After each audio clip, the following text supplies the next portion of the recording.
Massive game for Celtic coming up.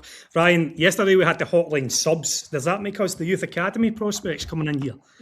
Well, I don't know. Take a wee look at the beard here. That probably tells you all you need to know. I think we're more, we're kind of impact players, aren't we, Angus? I'm all right with that, big man. Stick the head in at the back post. So we've got teams all across Scotland going into European action. But of course, your Champions League tomorrow and LASK. Just gives a wee flavour of what Martin O'Neill's feeling like ahead of this massive clash for Celtic. Yeah, so one of the first questions was, will there be any transfer business done ahead of tomorrow's playoff against LASK? And obviously Celtic have a 11 p.m. deadline tonight to register up to at least an additional 2 players. It looks unlikely, highly unlikely, that there's going to be any new signings in the door for them. Martin O'Neill pretty much quashed that one and says he's going to have to go with the squad that he has. Clearly, that's a bit of a blow for Celtic. They were in the market to sign a replacement for Arnie Engels, who moved on to West Ham Saturday night for £22 million. They're clearly going to miss a player of that profile, physique and running power in the middle of the park. They've also got Alex Oxlade-Chamberlain suspended, and I think that Oxlade-Chamberlain was pretty decent against Dundee United at Tannadice at the weekend, but that came as a bit of a surprise, from what I understand, to Celtic. So they're a bit light in midfield, and not signing that midfielder. It could, for Celtic's sake, I hope it doesn't prove costly, as some kind of transfer misgivings have in the past. So that's a bit of a blow. They never managed to get somebody over the line. Even if they did, it would be unlikely they would play tomorrow anyway. Probably looking more towards the second leg in Austria next week. But look, they're not going to sign MD, so it looks like this is the squad they're going to have to go with. And yeah, Martin O'Neill has a decision to make in the middle of the park.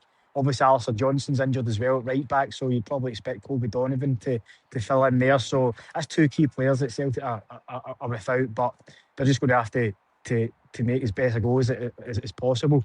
On Arnie Engels, the manager was asked about that, if he was disappointed to lose him ahead of this game, and he essentially said that the player wanted to leave. I think Arnie had looked at Alistair Johnston's situation. Alistair was wanted by Everton, and he's picked up an injury which is likely to rule him out for at least the next month. So, while Arnie Engels and Alistair Johnston were totally committed in the games that they played, I think it's quite clear that Arnie wasn't wanting to risk losing out in this probably maybe says a life-changing deal for him to go to West Ham. I know there's Celtic fans quite critical of the fact that he's moving to a championship club, but as I pointed out quite recently, that's the same path that Ryan Christie took. And look at him at Bournemouth. He's one of the most established midfielders in the Premier League just now. He's earning rave reviews through the year for Bournemouth, etc. So I think clearly Arnie Engels sees this as a path to the Premier League.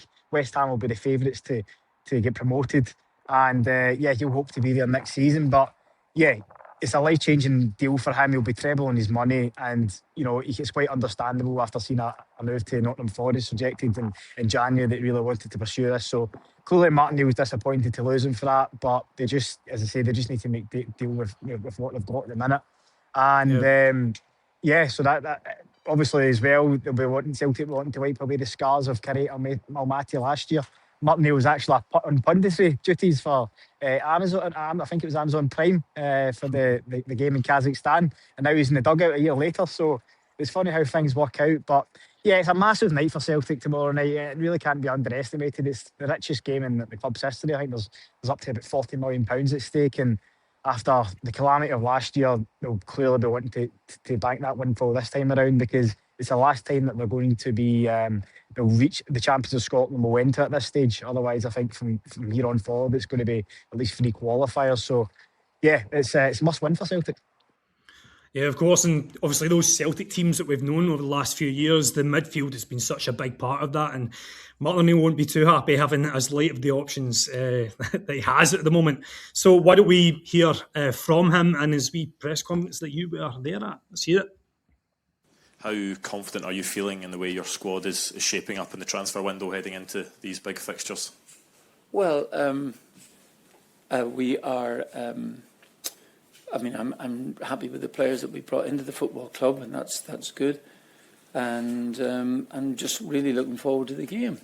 The two ties coming up now.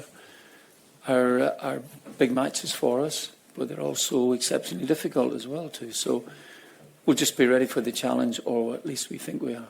We saw last season, I know you weren't here at the time, but we saw the detrimental impact it can have on a club not making it into the European competition that they want to. Quite a lot of the players were there at the time. Can they take lessons from that and make sure that it doesn't happen again? Well, I think I watched one of those games. In fact, I think I was doing some TV work on the second leg. And of course, it became a major disappointment to not qualify for the Champions League is in itself that. But I think based on what happened the previous year, I think then it became like doubly disappointing not to make it. And but overall, I think that the players who are still here at the football club, I don't, they may well remember it. They may well think that, listen, they've got something to try and achieve this time. But overall, I think we're just we're trying to look forward to the games, trying to get a result in the matches and try and get through.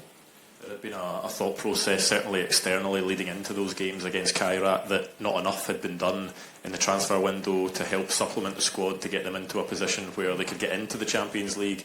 Are you very comfortable with the business that's been done with your squad over the last few weeks and feel that you have done enough to do so? I like the players that we have signed. I think I said last weekend that ideally it would be nice if for instance, Hassan had a little bit more football played. That's the nature of the game. We've got him in now, and over the course of the season, whether it's in the Champions League or whether it's in the Europa League, it's up to the players now as much as anything else. I think the quality we brought in will bear fruit during the course of the season. I don't think we've spoken to you since Arne Engels officially departed the club. Is it a disappointment that he's left at this stage of the summer transfer window where you have two massive European games coming up and you won't have him available for them? Of course it is, yeah. I think that Arne wanted to go. He didn't want to play in the matches in case he got injured. I think I said again last week that was understandable if this is a move that he wanted to make. But for the football club, yeah, disappointing really, because just at this moment, he's hard to replace in the side, you know, that sort of running power that he has and that he gives us. So just even for these two games, that's disappointing. It is what it is, and it's nothing we can do about it. I know there's only a few hours left before the registration deadline, but is there any chance of adding to the squad further before this first leg? What time is the final thing? Is it about It's 11 o'clock tonight. Is it? Well, I wouldn't really be sure. I don't. A fairly decent chance there'd be nothing happening. What stage are you at just now in terms of trying to find a replacement for Arne Engels in the centre part? Yeah, well, I think that we are. We're still in the process of trying to do that, and it's we haven't been able to get someone in time to do that. But that's. I mean, there are a number of players that we are looking at, and hopefully we will be by the end of the transfer window.